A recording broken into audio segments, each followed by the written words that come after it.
तुझी आणवाही नगा देवराया बहुआवडसे जीवा पासुनिया कानडिया विठोबा कानडिया बहुआवडसे जीवा पासुनिया बाप रखुमा देवी वरु विठ्ठलुराया बहुआवडसे जीवा पासुनिया कानडिया विठोबा कानडिया बहु आवडसे जीवा पासुनिया अजमृत मिनी प्राण संजीवनंतम परमधाम कैवल्यमेकं तुरीयं प्रसन्नं प्रपन्नातिहं देवदेवं परब्रह्मलिंगं भजे पांडुरंगं पांडुरंगाकरो प्रथम नमन दुसरे चरणा संतांची त्यांच्या कृपाने कथेचा विस्तार बाबाजी सद्गुरु दास तुका अलंकापुरी रम्य सिंहासनस्थं पदांभोज तेजस्फुरदे प्रदेशं इंद्राते सदा स्तूयमानं समाधिस्थमूर्तिं भजे ज्ञानदेवं नमो ज्ञानेश्वरा निवृत्ति उदारा सोपान देवा मुक्ताबाई नमो त्रिभुवन पावनी आद्यत्रय जननी देवाची नदी दिव्य गोदा तटीचा निवासी सदा प्रिय जो सज्जना वैष्णवासी जयावर्णिता प्रेमाल्हाद चित्ता नमस्कार माझा श्री सद्गुरु एकनाथाचे केल्या स्मरण होय सकळ विद्यांचे अधिकरण तेची वंद श्री चरण श्री गुरूंचे जयाचने आठवे शब्द सृष्टी अंगवे सारस्वत आघवे जिव्हेसे वक्तृत्व गोडपणे अमृताते पारुष म्हणे रस होते गोडपणे अक्षरांशी भावाचे अवतरविते निज पूर्ण हताच हे संपूर्ण तत्वबोध श्री गुरूंचे पाय ते हृदय दिवसोनी ठाय तै एवढे भाग्य होय उन्मेषासी ते नमस्कार नियता शुक्लम ब्रह्म विचार सार परमां माद्यां जगद्व्यापिनी विना पुस्तक धारिणी भयदां जाढ्यांधकारापहं हस्ते स्फाटिक मालिकां विदधति पद्मासने संस्थितां वन्दे तां परमेश्वरीं भगवती बुद्धि प्रदां शारदा सम्पाद्य ज्ञानं च विधाय भक्ते विलोकितो येन समाधिराज वैराग्यवन्तं सुविचारयुक्तं नमामि जोगं शिरसा गुरुं तं मस्तके पायामि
मस्तके पायावरी वार करे संताचा तुझे आन वाही नगा देवराया बहु आवडसे जीवा पासुनिया कानडिया विठोबा कानडिया बहु आवडसे जीवा पासुनिया अलंकापुरीचं रम्य दिव्य सिंहासन जवळून वाहणारी इंद्रायणी माता 84 सिद्धांचा शुद्ध भेटी मिळा परम पावन पवित्र रम्य असणारी ती माऊलींची समाधी.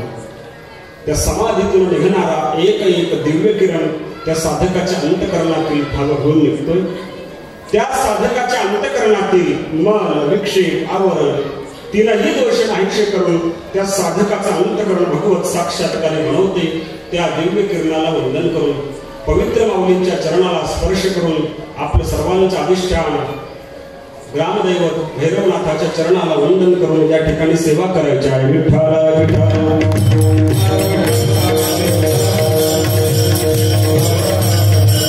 कीर्तन सेवेकरिता आपल्या समोर उपस्थित केलेला अभंग अर्थात म्हणून दाखवलेला अभंग वैदिक सिद्धांत शोधक सकल साधक जनबोधक संसार गतिरोधक आणि पंढरी पदसाधक मुक्त कैवल्य तेजोनिधी भगवान श्री ज्ञानोपराया कैवल्य साम्राज्य चक्रवर्ती विश्वमावली श्री ज्ञानोपराया यांचा 3 चरणाचा अतिशय गोड असा अभंग सेवेकरिता आपल्या समोर उपस्थित केला. या अभंगाच्या द्वारा विश्वमावली श्री ज्ञानोपराया भगवंताच्या रूपाचं वर्णन करत असताना तो पांडुरंग परमात्मा तो विठोबा मला किती आवडला.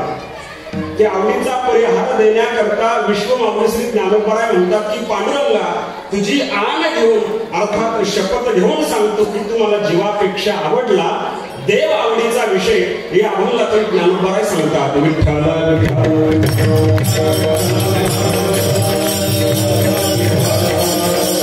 अभंगावर काहीच चिंतन करण्यापूर्वी अल्पसा परिहार कला शब्दाचा स्पर्श भगवंताच्या कृपेने साधू संतांच्या आशीर्वादाने प्राप्त स्मरणीय स्वानंद सुखनिवासी श्री विठ्ठल बाबा भोले बाबांच्या कृपा आशीर्वादाने संबंध ग्रामस्थाच्या तन मन धन सहकार्याने आमच्या आदरणीय पूजनीय सर्व महाराज मंडळींच्या उपस्थितीमध्ये अतिशय भव्य स्वरूपामध्ये संपन्न होत असलेला अखिल हरिनाम सप्ताह निमित्त आहे.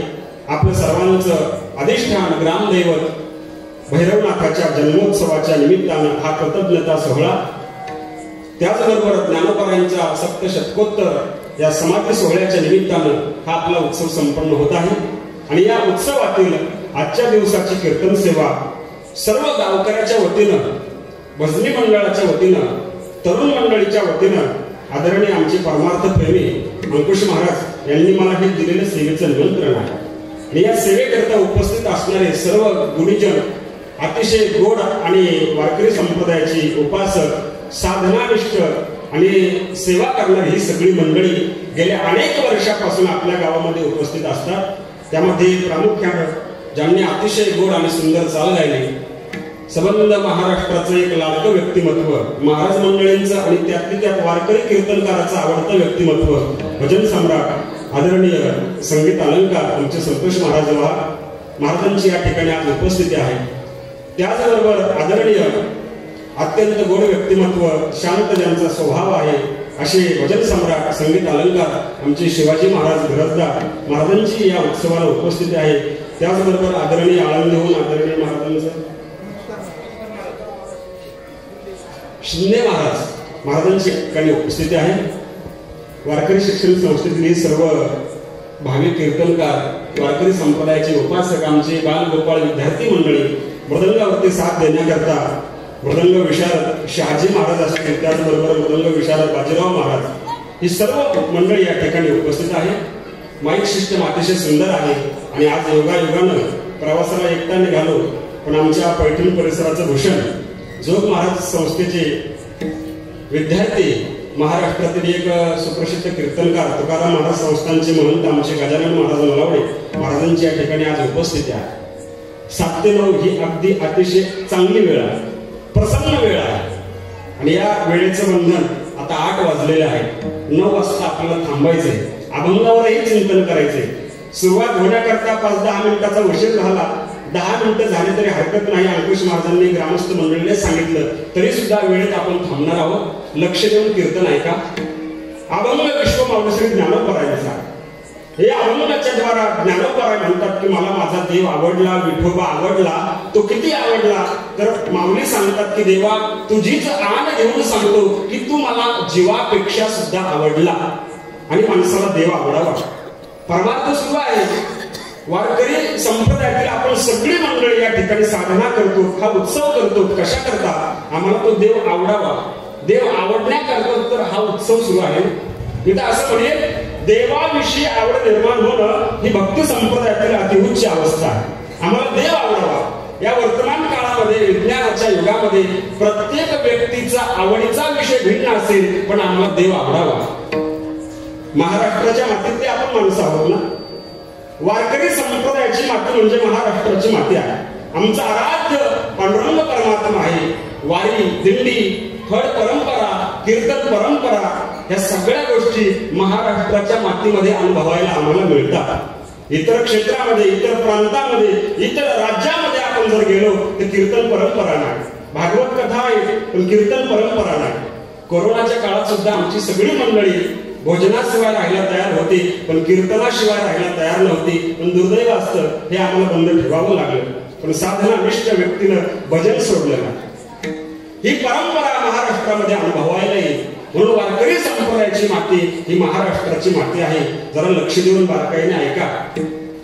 सगळे परप्रांतीय लोक आज महाराष्ट्रामध्ये राहण्याकरता येतात. याला कारण जर काय असेल तर आमच्या वारकऱ्याच्या पायाची माती महाराष्ट्राची माती आहे. त्यांचा परिवार सुखी व्हावा, परिवार सुखरूप आणि सेफ राहावा याच्याकरता महाराष्ट्र निवडला जातोय परप्रांतीय लोकांना. आणि ते परप्रांतीय लोक ज्यावेळी महाराष्ट्रामध्ये येतात, अशा परप्रांतीय लोकांना आम्ही मनसे विरोध करतो, पण ते बिचारे दिलसे येतात. कळलं तर बघायला त्रास करून घेऊ नका. परप्रांतीयांना आम्ही विरोध करतोय ना. का विरोध करतोय? मी तर असं म्हणेन, या भारताने महाराष्ट्राला घेरलंय.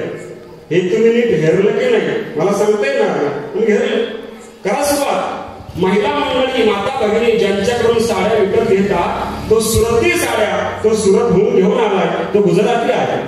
आमच्या घरासमोर पाव घेऊन येणारा भैया युपीचा आहे. कचरा कामगार बिहारचा आहे. ट्रक चालवणारा सरदार पंजाबचा आहे. ज्याच्याकडून सोन्याचे दागिने बनवताय तो मारवाडी सराफ राजस्थानचा आहे. मुंबईच्या गल्ल्यावर टोपलीमध्ये मच्छी विकणारा मच्छीवाला बंगालचा आहे. ज्याच्याकडून सकाळी हॉटेलला नाश्ता करताय तो उडपी कर्नाटकाचा आहे.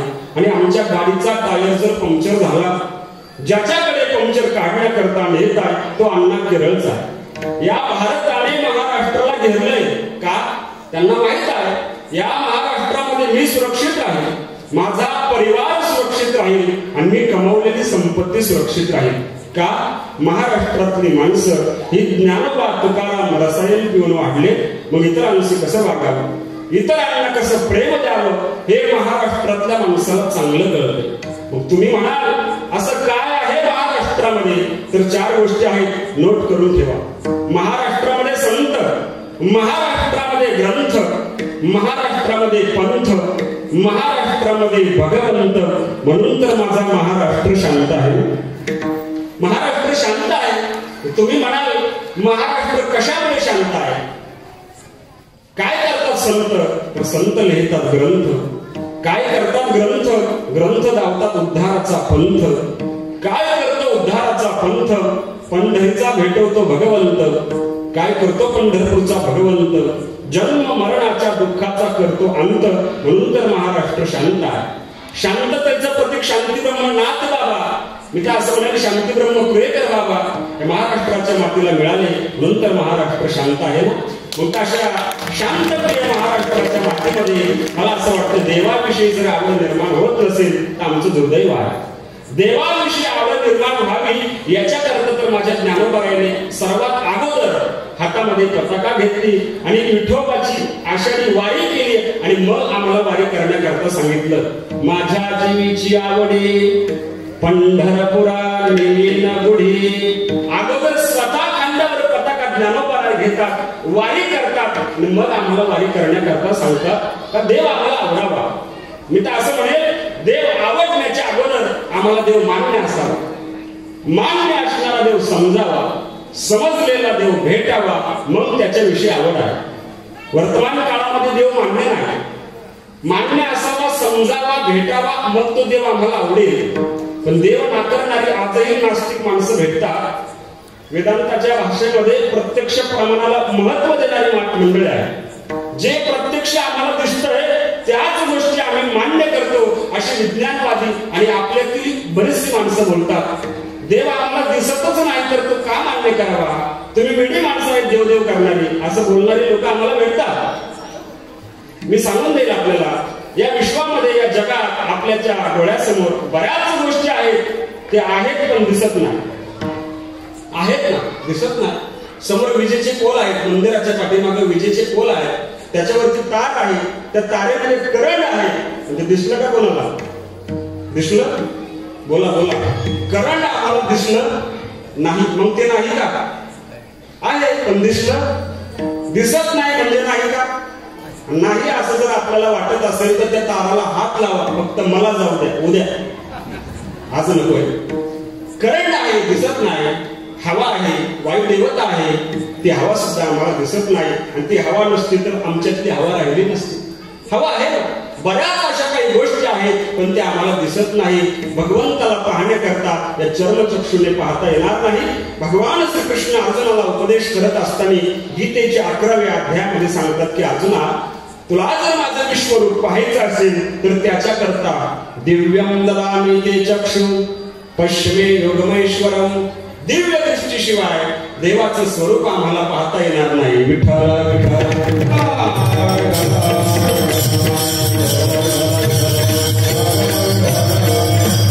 मान्य केला पाहिजे ना, आम्ही देवदेव करतो, भजन प्रवचन कथा कीर्तन हा उत्सव कशा करता आहे? देवाविषयी आवड निर्माण व्हावी, नामाविषयी प्रेम निर्माण व्हावं याच्याकरता कीर्तन आहे. कीर्तन ऐकून गेल्यानंतर देवाविषयी आवड निर्माण होत नसेल, नामाविषयी प्रेम निर्माण होत नसेल तर मला असं वाटतंय आपण आपला झोपेचा वेळ बर्बाद केला. कीर्तन श्रवण झाल्याच्या नंतर नामाविषयी प्रेम वाढावं, देवाविषयी प्रचंड श्रद्धा निर्माण व्हावी याच्याकरता कीर्तन असतं बघा. नाहीतर प्रत्येक गावात गेल्याच्या नंतर सगळी मंडळी, तरुण मंडळी, आता तरुणाकडे सत्य आले, आपल्या मराठवाड्यात तरुणाकडे सत्य आले. त्यांची डिमांड सुरुवातीलाच असते, गेल्या गेल्या चहाचा घोट घेतो नाही घेतो तोपर्यंत म्हणतात महाराज आज असं कीर्तन झालं पाहिजे, तुकडाच. डिमांड असतात लोकांच्या, बोलतात ते आपल्याला. कीर्तन कशा करता आहे, कीर्तन आलं कशा करता, हा समाज जमला या ठिकाणी कशा करता, यांना काहीतरी मिळावं. वेळ देतात आपल्याकरता ही मंडळी, काहीतरी मिळावं याच्याकरता कीर्तन आहे ना. आणि किती तुकडे खाल्ल्यानंतर सगळं भाकरीचा आनंद मिळेल, तुकड्याने कधी पोट भरत नसतं. माणसाला ब्रह्मानंदाचा आनंद घ्यायचा असेल तर कीर्तनाची अनुभूती सामान्य नाही. देव आवडावा, देव मान्य असावा, देवाशिवाय नाही. आता ही सगळा समाज आलाय, गाव छोटा असेल, आदर्श गाव आहे, वाडी वस्तीवरून पंचक्रोशीतील ही भाविक सगळे या ठिकाणी उपस्थित आहेत ना. कुणामुळे आलात तुम्ही? देवाशिवाय या ठिकाणी येऊ शकले नाही, म्हणून तर म्हणावं लागलं, चाले हे शरीर कोणाची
कुणाचे असते कोण बोलविते हरिविना, देवाशिवाय बोलूही शकत नाही, देवाशिवाय चालूही शकत नाही. आपुले आबळे नाही मी बोलत, कुणामुळे आपण बोलतो, चालतो कुणामुळे? देव नाकारणारा म्हटलं महाराज आम्ही चालतोय देवामुळे नाही तर पायामुळे. चाले हे शरीर पायाचे असते. विचारेल तुम्हाला गावाच्या बाजूला स्मशानभूमी दिसली, मेल्यानंतर ते प्रेत असतं, त्या प्रेतालाही पाय असतात, पण ते प्रेत कधी स्वतः स्मशानामध्ये चालत गेलं नाही. काय गेलं नाही तर चालत जाण्याची जी शक्ती होते ना ती शक्तीच निघून गेली. मग कोणती होती ती शक्ती? तर ती शक्ती म्हणजे देव आहे. डोळ्याने पाहतो त्याची सत्ता, कानाने ऐकतो त्याची सत्ता, श्वास घेतो त्याच्या सत्तेने, सगळी क्रिया त्याच्या सत्तेने. म्हणून ज्ञानोबरायांना बोलावं लागलं, जे मनाचे मन, जे नेत्राचे नयन, कानाचे कान, वाचेची वाचा. जे मनाचे मन आहे तो परमात्मा आहे. जे नेत्राचे नयन, ऐकायला वेगळं वाटेल, नुसती डोळ्याची बुबुळ असून चालणार नाही. या बुबुळाच्या द्वारे पाहण्याची जी शक्ती आहे ना ती शक्ती म्हणजे देव आहे.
त्याच्यामुळे त्याच्या सत्तेशिवाय डोळ्याच्या दृष्टीने आम्हाला पाहता येणार नाही. ज्ञानोबरायाने सांगितल्याप्रमाणे जे मनाचे मन, जे नेत्राचे नयन, कानाचे कान, वाचेची वाचा. देव मान्य असावा. नाही मानत लोक देवाला. सूर्यप्रकाश देतोय आम्हाला त्याच्यामुळे देतोय. चंद्राचा प्रकाश त्याचा प्रकाश आहे. सूर्य स्वयंप्रकाशी नाही, चंद्र स्वयंप्रकाशी नाही. यच्चंद्रमस्यच्चाग्नो तत्तेजो विद्यमानकं गामाविश्यच भूतानि धारयाम्यमोजसा. चंद्र स्वयंप्रकाशी नाही, सूर्य स्वयंप्रकाशी नाही. त्या विठोबाचा प्रकाश चंद्र सूर्याला आहे ना, तसं तर विठोबाच्या चेहऱ्यावरती अनंत चंद्राचे किरण आहेत, सूर्याचे किरण आहेत ना. आपण बोलून जातो, तुझी डळी कोटी चंद्र प्रकाशे, चंद्र प्रकाशे कमल नयन हसे वदन हसे. हलकारे कृष्णा डोलकारे, कृष्णा डोलकारे, हलकारे कृष्णा डोलकारे, घडिये घडिये घडिये तुझ बोलकारे. विठोबाच्या चेहऱ्यावरचा प्रकाश इंद्र चंद्र महेंद्र हा जो प्रकाश आहे ना तो विठोबाचा प्रकाश आहे. काय झालं? घुबड माहिती आहे आपल्याला, रात्री त्याचं नाव घेत नसतात. मला उदाहरण सांगायचं, घुबडाने मिटिंग भरवली. मिटिंगच्या अध्यक्षस्थानी एक मोठं घुबड होतं. मिटिंग मध्ये चर्चा करण्याकरता त्याचं जे मित्रमंडळ मंत्रिमंडळ असेल ते सगळे घुबड होते. मिटिंग मध्ये चर्चेचा विषय होता या जगामध्ये सूर्य नाही. घुबडाने ठरवलं, ज्ञानोबराय म्हणतात का दिवसा फुटती डोळे डुडुळाचे. डुडुळ म्हणजे घुबड. सूर्योदय झाल्यानंतर त्या घुबडाची दृष्टी जाते. त्या भोळ्या भापड्या घुबडाने कधी सूर्य पाहिलाच नाही तर सूर्याचं अस्तित्व त्यांना काय कळणार. घुबडाने सूर्य नाकारला म्हणजे सूर्याच्या अस्तित्वाला बाधा येणार नाही. तो सूर्य आहे, तो उगवणार, तो मावळणार. परमेश्वराच्या राऊळाला तो प्रकाश देणार, त्याची भ्रमंती चालूच राहणार. या संबंधाने बोलत असताना ज्ञानोबराय बोलून गेले, स्त्रियांचे रावळे उजाडेत, जगाचे अंध फेडेत, निघे जैसा भास्वत प्रदक्षिणा. मग तो सूर्य चालतोय कोणामुळे? तुझी या सत्तेने वेदासी बोलणे, तुझी या सत्तेने वेदासी बोलणे.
सूर्य चालतोय कोणामुळे?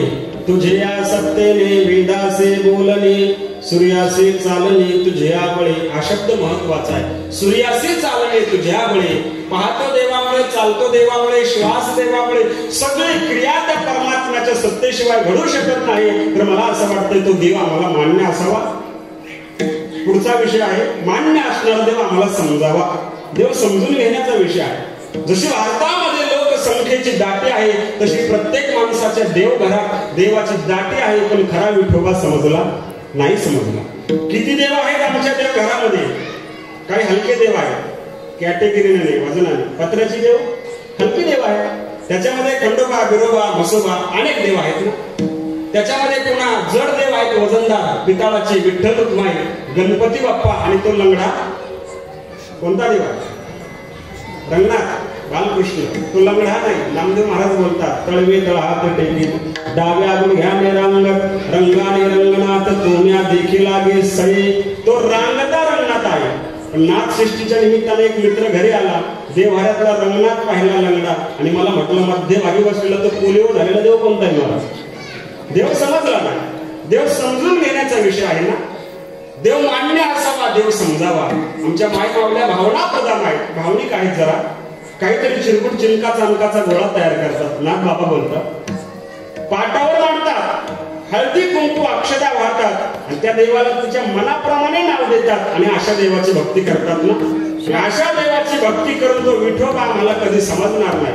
नाथ महाराज बोलून गेले, शिळ्या तांब्याची बाहुली गेले, पाट मांडणे वरी सविले, वस्त्रालंकार गुंडाळले, मला येईल ते नाव ठेवले, या जनासी लागले वेळ. लोक वेडी झाले पण खरा देव समजला. तुकोबा तर फार कठोर बोलतात. नाथ महाराज गोड बोलले. गोडव्याची रूपक अलंकारातील भाषा आहे. आम्हाला आल्हाददायी वाटली. शिळ्या तांब्याची बाहुली केली, पण तुकोबा कठोर बोलतात. आपल्या पोटा करता दुसऱ्याला पीडा देणारे देव, अशा देवाची भक्ती करून कधी आम्हाला खरा देव समजणार नाही.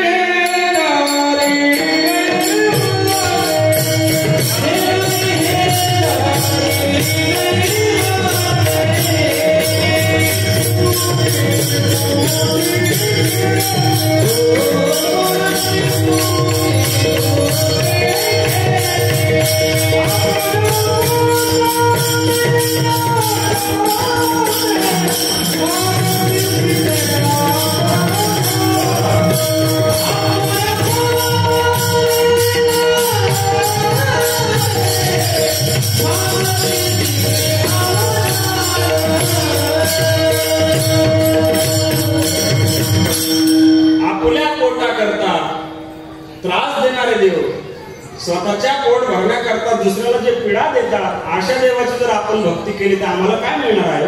खरा देव आम्हाला समजला पाहिजे ना. सिंदरी हेंदारी दैवते कोणती कुदिली भूते खेते, आपल्या पोटाची रडते मागती सीते अवदान. देव समजूया, देव मान्य असावा, देव समजावा आणि समजलेला देव भेटावा. सगळ्यात महत्वाचा विषय आहे की समजलेला देव कधीतरी भेटावा. परमार्थ सुरू आहे. 7-9 कीर्तनाला आपण आलो कशा करता? प्रसादा करता. कीर्तन संपल्यावर प्रसाद आहे म्हणून आलोत का? नाही नाही, देवाविषयी आवड निर्माण व्हावी आणि तो देव आम्हाला भेटावा याच्याकरता परमार्थ सुरू आहे ना. याच्याकरता आहे. देव मान्य असावा, समजावा आणि भेटावा. तो माझ्या संतांना भेटला. देव भेटीचा पुरावा देईल. तुकोबरायांना भेटला, निळोबरायांना भेटला, नाथ महाराजांना भेटला आणि ज्ञानोबरायांना भेटला. देव भेटीचे पुरावे देतो. तुकोबरायांना देव भेटला. निळोबरायांनी तुकोबराची आरती केली गाठ्याच्या शेवटी आणि त्या गाठ्याच्या शेवटच्या आरतीमध्ये, त्या आरतीच्या 4थ्या चरणामध्ये देव तुकोबरायांना भेटल्याचा पुरावा दिला. बाळवेश घेऊन श्रीहरी भेटला, विधीचा जनिता तोची 8वा विधला, तिने ब्रह्मानंदे प्रेमे डोलविला, न तुके म्हणून तुका नामे गौरविला, जय जय आजी सद्गुरु स्वामी तुकया दातारा. अजून तुकोबरायांचे जे नमन आहे गाथ्यातून, त्या नमनामध्ये सांगितले, माझ्या विठोबाने परमेश्वराने माझ्या तुकोबरायांना स्वतःच्या हाताने आदराने पूजन केलं आणि स्वतः हाताने विमानामध्ये बसवलं. जया पूजले आदरे पांडुरंगी, विमानस्तकीने प्रयाण प्रसंगी, तनुमानवी दिव्य रूपीच केली, नद्या गीती दिव्य लोकासी नेली. तुकोबरायांना देव भेटला. अजून एका ठिकाणी म्हटलं ना, पिवळा पितांबर कैसा गगनी झळकला, गरुडावर बैसोनी माझा कैवारी आला. आला शब्द महत्वाचा. ज्या आरती आला म्हणतात त्या आरती तुकोबरायांना देव भेटला. नाथांच्या घरी तर 36 वर्ष राहिला.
नाथांच्या घरी 36 वर्ष राहिला.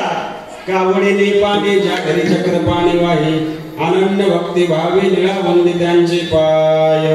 राहिला 36 वर्ष. नाथांना देव भेटला, तुकोबरायांना देव भेटला आणि माझ्या ज्ञानोबरायांनी सुद्धा पाहिला ना. पाहिला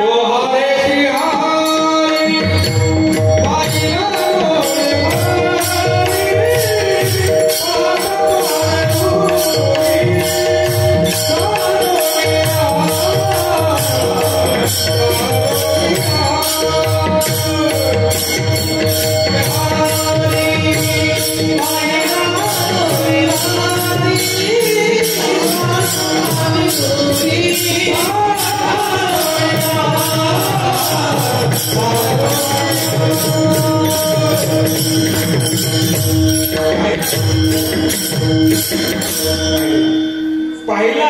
ज्ञानोबरायाने देव पाहिला आणि डोळ्यातच साठवला ना. रूप पाहता लोचनी सुख झाले साजने, तोहा विठ्ठल बरवा तोहा माधव बरवा. देव डोळ्याने पाहिला. अजून एका ठिकाणी बोलून गेले ना ज्ञानोबराय, पंढरपूरचा निळा लावण्याचा पुतळा,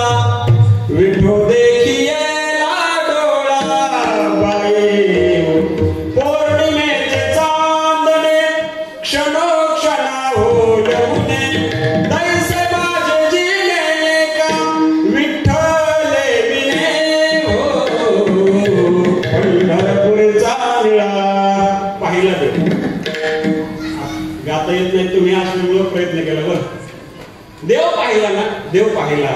ज्ञानोबारांनी देव पाहिला, तुकोबारांनी देव पाहिला.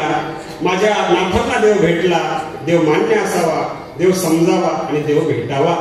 मग भेटलेला देव मी असं म्हणेल माझ्या ज्ञानोबारांना किती आवडला, जीवापेक्षा आवडला. म्हणून ज्ञानोबाराय विठोबाची हान घेऊन सांगतात, तुझी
देव आम्हाला भेटला आणि भेटलेला देव माझ्या ज्ञानोबारांना किती आवडला.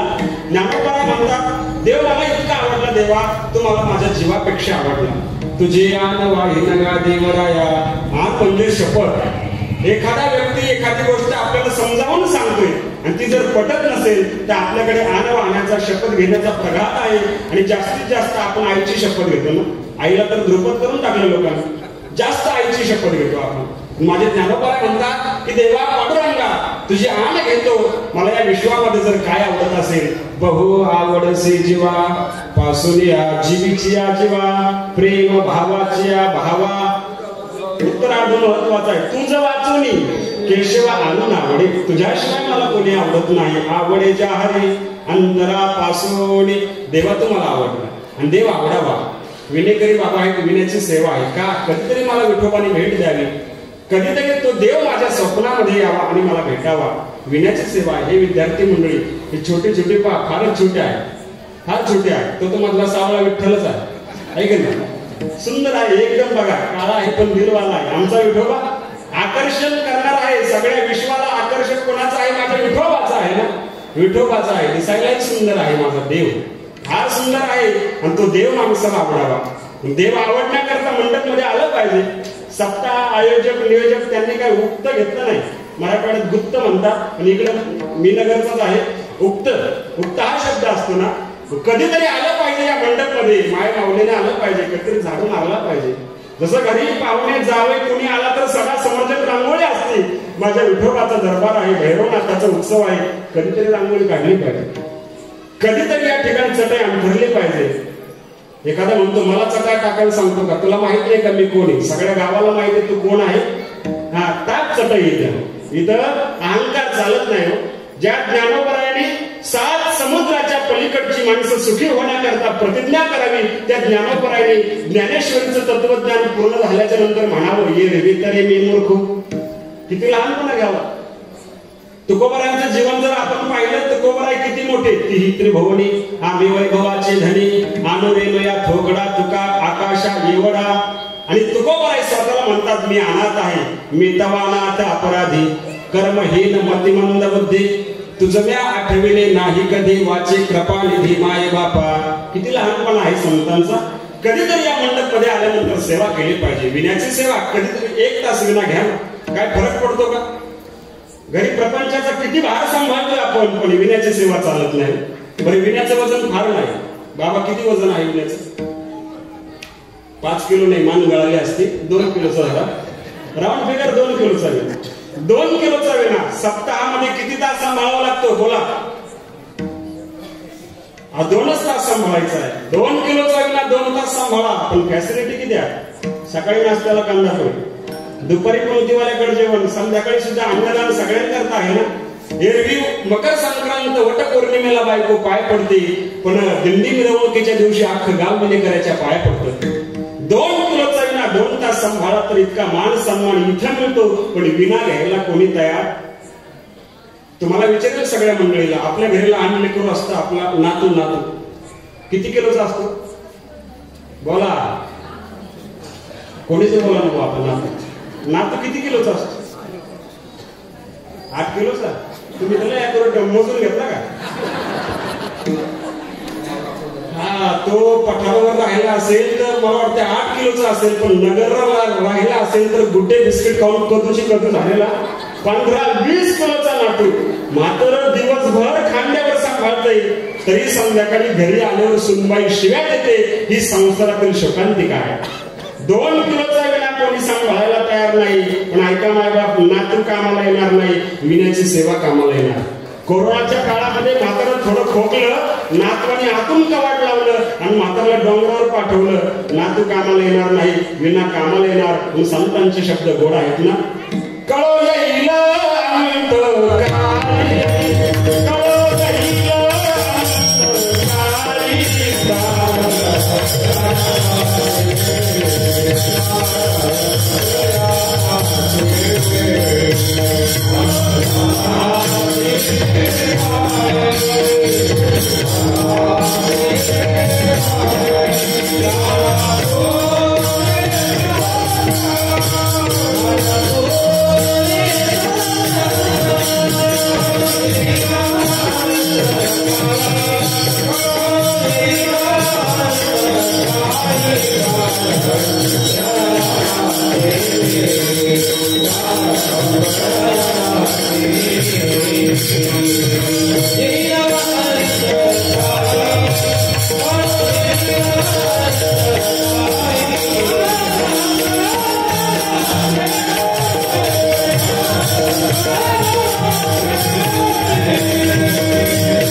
कोरोना काळ म्हणून आला, पण नातवाने आतमध्ये घेतलं नाही. बरेच चित्र आहेत ना.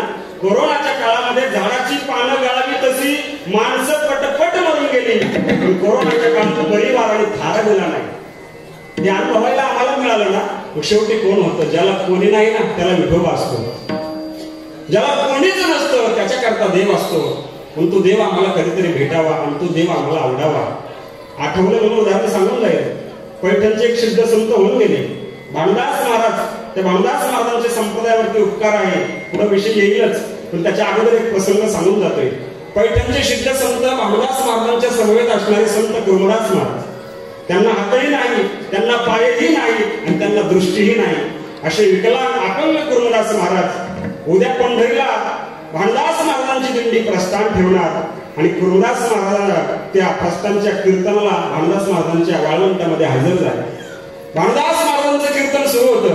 कीर्तन रंगामध्ये आलं आणि कुर्मदास महाराजांना हात नाही, पाय नाही, डोळे नाही, पण कुर्मदास महाराज डोलू लागले कीर्तनामध्ये. आणि कीर्तनामध्ये विषय सुरू होता. भानुदास महाराज बोलत होते, ज्याला पाय नाही, ज्याला हात नाही, त्याच्याकरता पंढरीचा विठोबा आहे. ज्याला डोळे नाही, ज्याला पंख नाही, ज्याला पाय नाही, त्याच्याकरता पंढरपूरचा विठोबा आहे.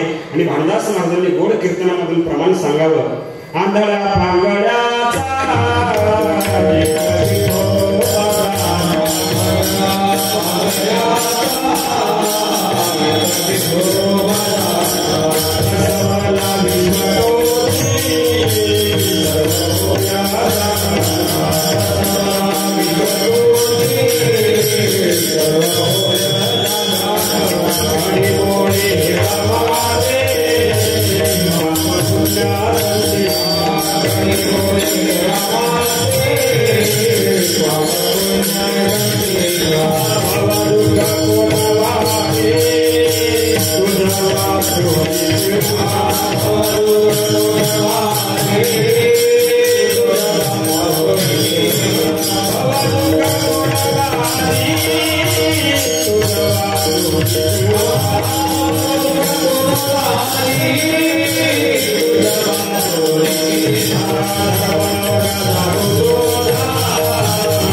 भानुदास महाराज कीर्तनामध्ये अंतरंग झाले. भानुदास महाराज बोलतात, ज्याला पंख नाही ज्यासी नाही पंख पाय, त्याने करावे ते काय, शुद्ध भाव देखून या पंढरपुराचे जावे, इच्छेने फळ पावे त्यास नव लावो काय, विठोबाचा धर्म जागो त्याचे चरणी लक्ष लागो. ज्याला कोणीच नाही त्याला विठोबा आहे. कीर्तन आटोपलं. कुरुदास महाराज घरी आले आणि घरी आल्याच्या नंतर आईला म्हणतात, आई उद्या पंढरीला भानुदास महाराजांची दिंडी जाणार आणि मला असं वाटतं आई मी दिंडीला गेलं पाहिजे. अरे तुला पाय नाही, दिंडी काय बसने नाही, फोर व्हीलर नाही, पायी चालायचे तुला दिंडीमध्ये आणि पायी चालण्याकरता पायी लागतात, तुला पाय नाही आणि तू कसं जाणार. आई मी थांबणार नाही का. भानुदास महाराजांनी सांगितलंय, ज्याला कोणीच नाही त्याला विठोबा आहे ना. मी विचारेल विठोबाला, जा मला हात का दिले नाही, पाय का दिले नाही, मी कुठलं पाप कर्म केलं. मी विचारेल मला पंढरपूरला जायचंय. ऐका मंडळी, कोण बोलतोय. ज्याला हात नाही ज्याला पाय नाही तो काय म्हणतोय, पंढरपूरला जायचंय पायी. गावात एखाद्याला म्हणा, येतो का पंढरपूरला, धडधाकट आहे, हात पाय डोळे आहे, तो म्हणतो काम लय पडलंय. अरे कवर काम करतो, महत्वाचं काम आहे ना. आजही दुर्भाग्य माणसं आहेत त्यांनी आणखी पंढरपूर पाहिलं नाही. पंढरपूर ज्याला पाय नाही त्याला हात नाही डोळे नाही पंख नाही असा व्यक्ती म्हणतोय मला विठोबाला भेटण्याकरता पंढरपूरला पायी जायचंय. सकाळी प्रस्थानचं कीर्तन सुरू झालं. ध्वजा पंच गरुड टके मृदुंग मणी टाळकरी सज्ज झाले आणि पुन्हा कीर्तनामध्ये तोच विषय घेतला, ज्याला कोणी नाही त्याला विठोबा आहे. कीर्तन आटोपलं. दिंडी निघणार. भानुदास महाराजांच्या पायाजवळ आले. लोटांगण घेत फरफडत आणि म्हणतात मला पंढरीला यायचं. अरे कुरुदास तुला येता येणार नाही, तुला पाय नाही चालण्याकरता. मी येईल, लोटांगण घेत येईल, फरफडत येईल, पण मला कीर्तना त्या पंढरीला यायचंय, विठोबाचं दर्शन मला घ्यायचंय. दिंडी सुरू झाली. कुरुदास महाराज निघाले. लोटांगण घेत फरफडत प्रवास सुरू झाला. सज्जनाव अंगामध्ये खडे शिरले, काटे रुतले, अंग फाटलं, रक्तस्राव सुरू झाला. 7-8 दिवसापर्यंत प्रवास कसा तरी केला. आणि मला असं वाटतंय त्या बार्शीच्या अलीकडे थोडंसं गेलं ना, कुरुडवाडीच्या अलीकडे लहुल म्हणून गाव आहे. त्या लहुलच्या पुढे 3 किलोमीटर कुरुदास महाराजांची समाधी आहे. तिथपर्यंत प्रवास झाला. अंगातून रक्त येऊ लागलं, कंठात प्राण आला, गत प्राण होणार. भानुदास महाराजांनी अवस्था पाहिली आणि विटेवरच्या पांडुरंगाला आवाहन केलं, अरे झोपला की काय. ज्याला हात नाही ज्याला पाय नाही दृष्टी नाही असं भक्त लोटांगण घेत तुझ्या भेटी करता येत असेल तर तुला विटेवर कसं उभा राहता आलं. विटेवरच्या मालकाने खाली उडी मारली. रुक्मिणी मातेला सोबत घेतलं, चंद्रभागेला सोबत घेतलं आणि त्या लहुलच्या माळ रानावरती विठोबा आला. त्या कुरुदास महाराजांची अवस्था पाहिली. स्वतःच्या मांडीवर घेतलं, अंगावरून हात फिरवला आणि सांगितलं, कुरुदास काय तुझा भाव, काय तुझी भक्ती, तुला तर हात पाय दिव्य शरीर देऊ का. कुरुदास महाराजांनी सांगितलं मला काहीही नको, आता मला मुक्ती हवी. सज्जनांनो मी का सांगितलं ना, ज्याला कोणीच नाही ना त्याला विठोबा असतो. म्हणून माझी तुम्हाला विनंती असेल, जीवनामध्ये जे काही होतं ना ते देवाच्या इच्छेने होतं. दुःख झालं देवाला सांगा, भावकीला सांगू नका, आनंद वाटेल. सुख मिळालं देवाचा प्रसाद माना. देवा सांगू सुख दुःख, देव निवारेल भोग. आपल्या इच्छेने काही होत नाही. शेतामध्ये कपाशी, आता कापसाला भाव आहे. आमच्या मराठवाड्यामध्ये कपाशी असते. 10 एकर कपाशी लावतो आणि 5 क्विंटल झाला की नाराज होतो. आपण विचारावं का नाराज आहे, चेहरा पडलाय. तो म्हणतो महाराज 5च क्विंटल झाले. अरे काहीच्या कपाशीला पाणी लागलं तर 1 क्विंटलही झाला नाही, तुला 5 क्विंटल झाले, देवाचा प्रसाद मान. तो म्हटलं महाराज 100 क्विंटल धरले. धरतो कशा, धरल्याने दुःख होईल. जो मिळालाय तो प्रभूचा प्रसाद मान. म्हणून तुम्हाला विनंती करेल, जे होते ते देवाच्या इच्छेने. चांगलं झालं वाईट झालं देवाला सांगा तुम्ही, देवा तुझ्या इच्छेने मिळालं. तुम्ही आम्ही सामान्य माणसं आहोत. मोठ्यांची उदाहरणं देतो. आपल्या भारत देशातला सगळ्यात श्रीमंत व्यक्ती कोण आहे सांगा. मी नाही बोलू, कोण आहे सांगा ना. अंबानी. बरोबर सांगितलं. त्या अंबानीची धर्मपत्नी नीता अंबानी. त्या नीता अंबानीची क्रिकेट IPL क्रिकेटमध्ये मुंबई इंडियन्स नावाने टीम आहे. यावेळेस जरा बेजार झाले, नाही जिंकता आलं, पण पाठीमागं 5 वेळेला त्यांनी विजेतेपद पटकावलं. त्या नीता अंबानीचं खूप मोठं घर आहे मुंबईला, समुद्र किनाऱ्यावर एंटिलिया नावाचं. 24व्या मजल्यावर कृष्ण कन्हैयाचं मंदिर आहे आणि जिंकलेल्या 5 ट्रॉफ्या त्या कृष्णाच्या समोर ठेवलेल्या होत्या. एक पाहुणे आले आणि पाहुण्याने प्रश्न विचारला नीता अंबानीला, नेताजी या विश्वामधून या जगामधून करोडो रुपये देऊन निलाव करून ताकदीचे खेळाडू बनवले, बांधून त्यांचे संघ निर्माण केले आणि एवढ्या मोठ्या संघर्षातून तुम्ही 5 वेळा विजेतेपद पटकावलं. हे तुम्हाला कुणामुळे शक्य झालं? तर सगळ्या श्रीमंताच्या बायकोने सांगितलं, याच्यामध्ये माझं काही नाही, ही सगळी कृष्ण कन्हैयाची कृपा आहे. कोण म्हणतोय? सगळ्या श्रीमंताची बायको. दुसरं उदाहरण सांगतो तुम्हाला, सगळ्यांनी ऐकलं असेल पण मला सांगणं क्रमप्राप्त होईल.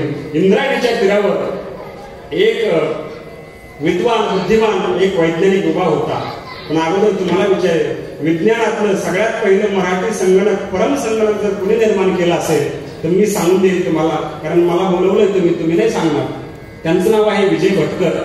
भटकरजीला विचारलं, अनेक सायंटिस्ट आहेत, वैज्ञानिक आहेत, बुद्धिमान आहेत, पण जी गोष्ट कोणालाही शक्य झाली नाही ती तुम्ही शक्य करून दाखवली. हे तुम्हाला सहज कसं जमलं? तर त्यांनी सांगितलं, याच्यामध्ये माझं काही नाही, ही विश्वमावली ज्ञानोबरायाची कृपा आहे. ऐका बाबा, आपण भटकर इतके बुद्धिमान नाहीत, आपण अंबानी इतके श्रीमंत नाहीत, आपण सगळे मधली माणसं आहोत. पण किती अहंकार आहे हो आम्हाला, किती अहंकार आहे. पंक्तीचं नाव जर पत्रिकेत नसलं तर अन्नदान घालायला आम्ही तयार होत नाही, एवढा अहंकार आहे हो. साधा विंचू उतरण्याचा मंत्र लोक एकमेकाला सांगायला तयार नाही. किती शोकांतिक आहे. एखाद्याला विंचू चावावा, जुन्या म्हाताऱ्याकडे त्याने जावं आणि जुन्या म्हाताऱ्याने तो विंचू उतरावा आणि ह्या पोराने म्हणावं, बाबा दवाखान्यात गेलो पण विलाज झाला नाही, त्रास झाला, तुम्ही क्षणात काहीतरी मंत्र बोलले आणि विंचू उतरला. अशी कुठली कला आहे? तो मंत्र मला सांगता का? ते म्हातारं म्हणतंय, तुला सांगितल्यावर मी कसं पोट भरू? ज्ञानोबरायाने एवढं मोठं तत्वज्ञान आम्हाला दिलं, तुकोबरायाने एवढी ग्रंथ सामुग्री आम्हाला दिली. सज्जनावर अहंकार काहीच कामाचा नाही. म्हणून आज कितीही आपण श्रीमंत झालो, तुम्हाला असं वाटतंय आपण या ठिकाणी आलं पाहिजे. यासारखा आनंद नाही हो. ही सगळी माणसं बघा ना किती फ्रेश आहे, चेहऱ्यावर यांच्या प्रसन्नता आहे, कांती आहे, प्रफुल्लित माणसं आहेत का? इथं आम्हाला आनंद मिळतो. गडगंज संपत्ती असते, करोडो रुपये बँकेत असते, पण चेहरा पडलेला आहे, चेहऱ्यावर समाधान नाही. ते समाधान फक्त नामस्मरणाने येतं. काजू बदाम गावरान तुपाने येत नाही. पार्लरला जाऊन सलूनला जाऊन चेहरा कधी फ्रेश होत नाही. नामधारकाचा चेहरा पहा विकारमुक्त असतो. काय माझ्या ज्ञानोबरायांचा चेहरा आहे. आजही ज्ञानोबरायांना पाहिल्याच्या नंतर मन गदगदित होते, समाधान वाटते आणि समाधीचा प्रसंग असल्यानंतर दगडाच्या काळजाचा माणूस असला तर ढस ढसा रडतोय ना. का ज्ञानोबरायांचा चेहरा विकारमुक्त चेहरा आहे. सद्गुरू भीमसेन बाबाची पुण्यतिथी झाली परवा दिवशी. पुण्यतिथीचं कीर्तन करत असताना डोळ्यातून असं आले. बाबांची कीर्तन ऐकली, बाबांना आम्ही अनुभवलं, बाबांच्या चाली ऐकल्या आम्ही. पण बाबांचा चेहरा, कानात कुंडल, उंची कमी होती, सावळा वर्ण होता. आजही बाबांचे फोटो आहेत, फोटो आहे का? नामस्मरणाने जी कांती येते ती पार्लरला सलूनला जाऊन येत नाही. नामस्मरण आम्ही केलं पाहिजे ना. शरीर जीर्ण झालंय. कबीर महाराज म्हणतात, गवऱ्या मसमाटात गेला तरी मुखाला नाम यायला तयार नाही. राम भजन कर पाणी काया तुझे हो गए पुराण. राम भजन कर पाणी काया तुझे हो गए पुराण.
राम भजन कर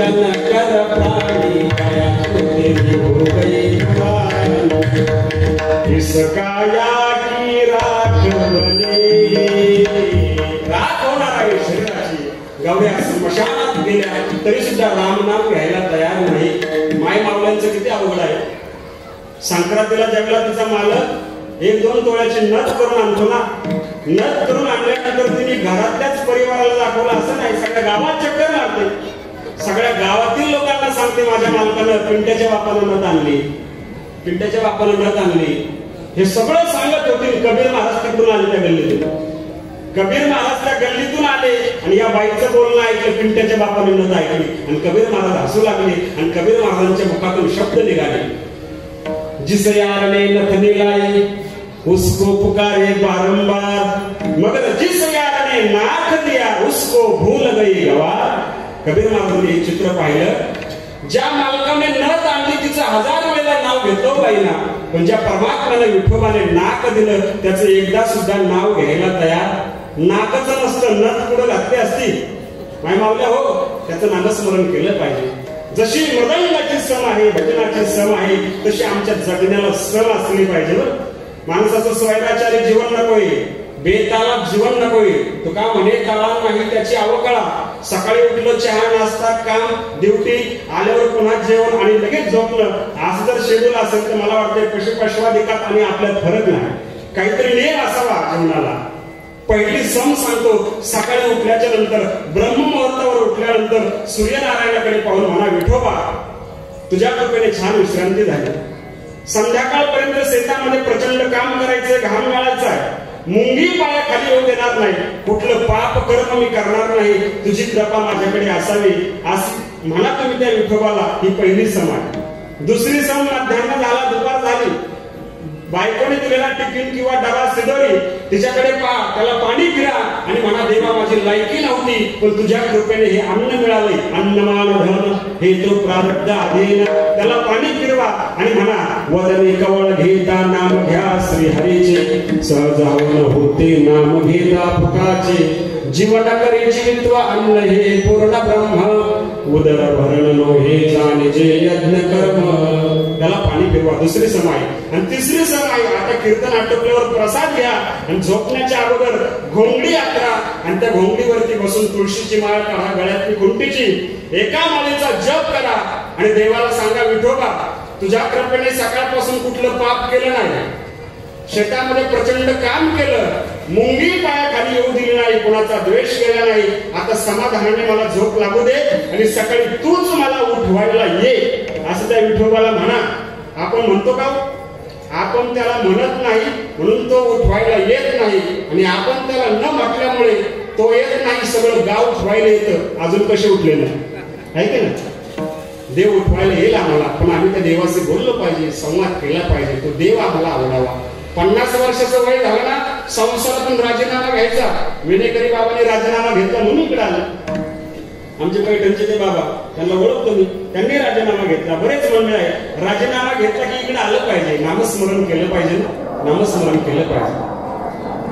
रामायणातला प्रसंग सांगून जाईल. दशरथ राजे महलामध्ये आले. महलामध्ये आल्याच्या नंतर आपला चेहरा आरशामध्ये बघितला. दशरथ राजाला कानाच्या वरचा एक केस पांढरा झालेला दिसला.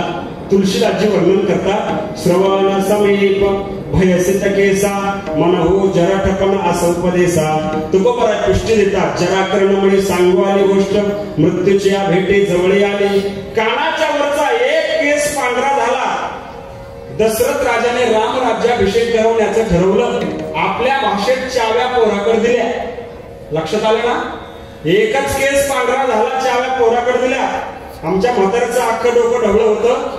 ते कटणीच्या दुकानात जातं, काळं करून येतं, पण पोराकडे चाव्या देत.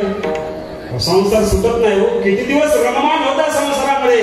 काळ आमची वाट पाहतोय ना, काळ आमची वाट पाहतोय. तो काळ येणार आणि आम्हाला घेऊन जाणार. नाथ महाराज सुद्धा म्हटले ना, आता जर संतांचं ऐकलं नाही ना, तो काळ आम्हाला घेऊन जाईल.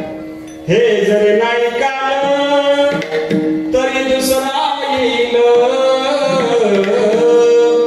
सरते शेवटी बा काळ बांधून नील. एका जनार्दनी बा आमचे काय जाणील, पिंगळा महाद्वारी गोरी गोरी देगा, पिंगळा महाद्वारी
पहिला दिवस आहे पण आनंद आहे. ही सगळी भैरवनाथाची कृपा आहे बघा, भैरवनाथाची कृपा आहे. आणि कृपेशिवाय कीर्तनामध्ये मला असं वाटतं रंगदेवता येत नसती, कुठली तरी कृपा असावी लागते. आम्ही जर संतांचं आता ऐकलं नाही ना तर तो काळ येणार आणि आम्हाला घेऊन जाणार. म्हणून मला असं वाटतंय तो देव आम्हाला आवडावा, तो माझ्या ज्ञानराज माऊलींना आवडला. तुझे आनवाईन गा देवराया बहु आवडसे जीवा पासुनिया. जीवापेक्षा आवडलेला देव ज्ञानोबाई त्याला आणखी एक विशेषण देतात आणि त्या विशेषणानुसार ज्ञानोबाई त्याचं वर्णन करतात दुसऱ्या चरणात.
आणि म्हणतात तो विठोबा जो जीवापेक्षा मला आवडलाय ना तो कसा आहे. कानडिया विठोबा कानडिया. कर्नाटक मधली भाषा कानडी भाषा. तुम्ही म्हणाल तो विठोबा कर्नाटकचा आहे का? आमचे बिराजदार महाराज आहेत तिकडचे, आहे की नाही? म्हणून मला असं वाटतंय बिराजदार महाराजांच्या सारखे मंडळी वारकरी संप्रदायात येणं आणि त्यांचा जन्म होऊन त्यांना विठ्ठल भक्तीची आवड, देव कर्नाटकात राहिला म्हणून हे झाले, नाहीतर होऊ शकत नव्हते, आहे की नाही? त्या कर्नाटकची कानडी भाषा आहे ना म्हणून त्या परमात्म्याला कानड का म्हटलं मी सांगून देईल आपल्याला. आज नाथ महाराजांचे पंजोबा भामदास महाराज त्यांचे आपल्यावरती उपकार आहे. विजयनगरचा राजा त्याला पूर्वी अनाकोंदी आणि आताची हम्पी त्याला किष्किंधा म्हणले. त्या विजयनगरच्या राजाने माझ्या विठोबाला लिहिलं होतं.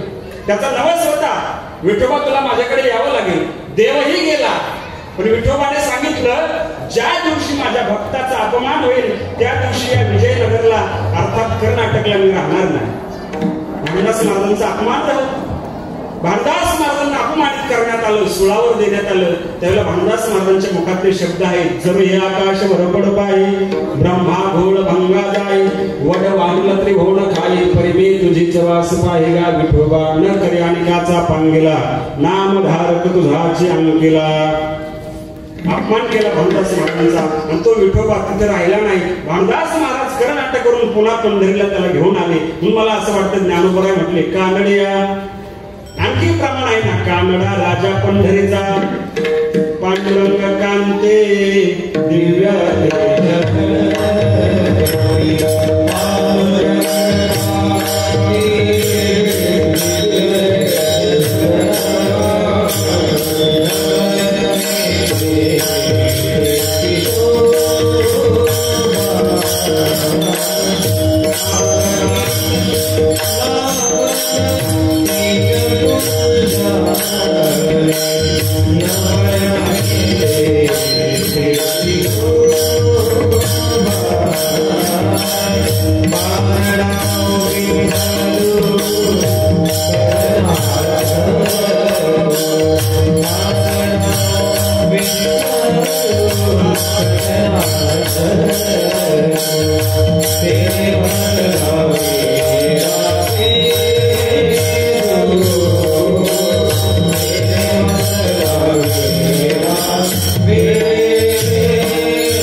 विठोबा पंढरीला आला म्हणूनच महाराजांचे उपकार आहे आणि तो विठोबा आमच्या हृदयामध्ये घर करून राहावं आणि तो विठोबा आम्हाला जर असं वाटत असेल तर मला असं वाटतंय आपण अंतःकरणातले जे काही द्वेष मत्सर तिरस्कार हेवे देवे गट तट राजकारण वैर या सगळ्या गोष्टी काढल्या पाहिजे. देव हृदयामध्ये कधी येतो, देव अंतःकरणामध्ये कधी येतो, जोपर्यंत आतलं बाहेर निघत नाही तोपर्यंत देव येत. आणि आमचं उलट आहे, आमच्या आत सगळं भरलं गावात आणि आम्ही पाहतोय की देवाला शोधतोय आतमध्ये. कसा मिळतो देव आम्हाला? जोपर्यंत आपण आतून मोकळे होत नाही तोपर्यंत देव आम्हाला जवळ करत. वेळ संपली आपली, 5 मिनिटांमध्ये आपल्याला थांबायचे. उदाहरण सांगतो, 2 मिनिटांमध्ये मोकळे व्हायचं शिका. कीर्तन कशा करताय? मोकळं होण्याकरता. आम्ही सगळं करतो पण मोकळं होत नाही. आतमध्ये काही ठेवू नका, देव तुम्हाला जवळ घेईल. राष्ट्रसंत पूजनीय भागवत भास्कर आचार्य डोंगरेजी महाराजांना माहित असतं, भागवताचे आचार्य होते. डोंगरेजी महाराजांची पैठणला कथा झाली सप्तशताब्दीला वाळवंटामध्ये. आणि त्या कथेमध्ये एक प्रसंग सांगितला होता. वृंदावनामध्ये भगवान श्रीकृष्ण कन्हैया बासुरी वाजवायचा. कोणी त्याला बासुरी म्हणतंय, कोणी वेणू म्हणतंय, कोणी पावा म्हणतंय. अनेक संतांनी कृष्णाच्या बासुरीचं वर्णन केलंय. आहारी सावळ्या कैसे वाजवले मुरली, मृदु मधुरा मधुरा वाजवे तुवे. गोड वाजवे मुरली वृंदावने वेणुकवनाथ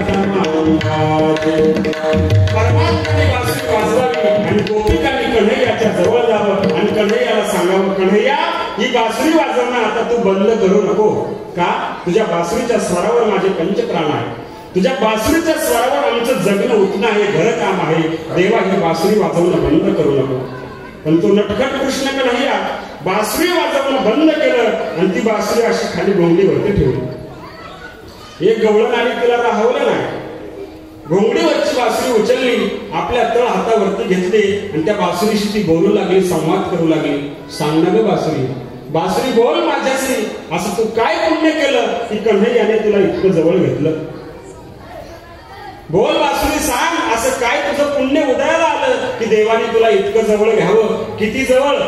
ओठाला लावतोय, पुरळ्या केसातून फिरवतोय, छातीवरतून ठेवतोय, कमरेला ठेवतोय, वृंदावनात घेऊन जातोय. सांग बासुरी, बोल बासुरी, असं तू काय पुण्य केलं? त्या बासुरीने गोड आणि सोपं उत्तर दिलं. बासुरी म्हटली, मी काहीच केलं नाही, फक्त मी आतून मोकळी झाले. कळलं तुम्हाला? बासुरी असती वेळूची आणि वेळूमध्ये काय असतं? गाठी. कोण म्हणलं? हा, गाठीच असतात, गाठीच असतात. वृंदावनच्या बासुरीबद्दल मी बोललो नाही. हे आपल्या उत्सवामध्ये जेवढे काही मंडप मध्ये बासुरी आहेत ना, यांच्या करता चाललंय. आणि मला असं वाटतं 3.5 हाताची ही बासुरीच आहे. आउट हात का मानव देह अल्लाह ने दिया, खाया पिया सुख से सोया नाचवाना होया। 3.5 हाताची ही बासुरी आहे आणि या बासुरीमध्ये कमी गाठी आहेत का?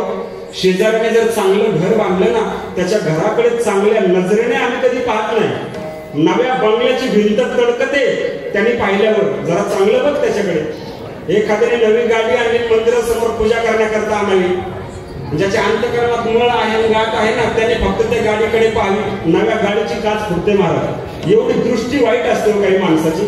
कशा करता द्वेष, मत्सर, तिरस्कार, हेवे देवे, गट तट, राजकारण, वैर। आणि कोरोनाच्या नंतर भगवंताने आम्हाला जर जिवंत ठेवलं असेल तर मला असं वाटतं हे आपल्याकरता बोनस म्हणून आहे ना। आता आम्ही स्वच्छ अंतकरणाने जगलं पाहिजे आणि उत्सव कीर्तन त्याच्याकरता आहे। मला आल्यानंतर सांगितलं आमच्या महाराजांनी, आमच्या गावामध्ये जवळपास 100 ते 125 मुलं आज देशाची सेवा करतात। सोपं काम नाही। एवढ्या छोट्या गावातून देशाची सेवा करणारे 100 मुलं, 100 जवान जर आपल्या गावात असेल तर मला असं वाटतं आपलं गाव भाग्यवान आहे। तुम्ही सगळे त्या मुलांची मायबाप, तुम्ही त्या मुलांची मायबाप आज धर्माचं रक्षण करताय आणि तुमची मुलं देशाचं रक्षण करताय का? आज एवढी थंडी प्रचंड आहे सीमेवरती, मायनस मध्ये तापमान आहे, तरी त्यांच्या हातामध्ये आज धर्माच्या रक्षणाकरता रायफल आहे, बंदूक आहे, देशाच्या रक्षणाकरता आणि धर्माच्या रक्षणाकरता तुमच्या हातामध्ये टाळ आणि विणा आहे। तुम्ही धर्माचं रक्षण करता आणि ते देशाचं रक्षण करताय का? माझा तिरंगा सेफ राहावा, माझ्या देशातली माणसं सेफ राहावे। तो जवान जगतो तिरंगा करता आणि मरतो तिरंगा करता। तो जवान जगतो तिरंगा करता आणि मरतो तिरंगा करता। त्या विचारात त्या जवानाला तुझं तिरंगावर किती प्रेम आहे? तो जवान काय म्हणतो? तो जवान म्हणतो, दुनिया में मिल जाए आशिक कहीं, दुनिया में मिल जाए आशिक कहीं, मगर वतन जैसा खूबसूरत सनम नहीं होगा। सोनों से लिपट कर, नोटों से समेट कर मरे ही कहीं, मगर तिरंगो जैसा खूबसूरत कफन नहीं होगा, कफन नहीं होगा। तो जगतो तिरंगा करता आणि मरतो तिरंगा करता। तर जवानावर आपले प्रेम आहे, आपण त्यांची मायबाप आहे म्हणून आमच्या धर्मरक्षणाकरता तर जवानाची, सैनिकाची आज गरज आहे। ज्या मातीने आम्हाला आधार दिला, ज्या मातीवर आपण बसलोय त्या मातीवर प्रेम करायचं शिका। धर्माबद्दल प्रेम असावं आणि या मातीबद्दल प्रेम असावं आणि मातीबद्दल कृतज्ञता नसेल तर मला असं वाटतंय काल नेपाळला भूकंप झाला, ही धरणी माता किती पाप आमचं सहन करणार।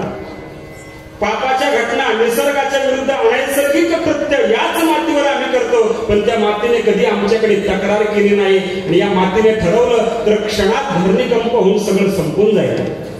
मातीबद्दल कृतज्ञता असली पाहिजे। भारतात राहायचं तर भारत माता की जय आम्ही म्हटलं पाहिजे। या देशाचे माजी पंतप्रधान स्वर्गीय अटल बिहारी वाजपेयी त्यांचे शब्द आठवले मला। त्यांनी म्हणावं, माणसाने मेल्यावर सुद्धा त्यांच्या हाडाने भारत माता की जय म्हणावं। अटलजीची कविता सांगतो। अटलजी म्हणतात, ये भारत कोई भूमि का टुकड़ा नहीं है, ये जीता जागता राष्ट्र पुरुष।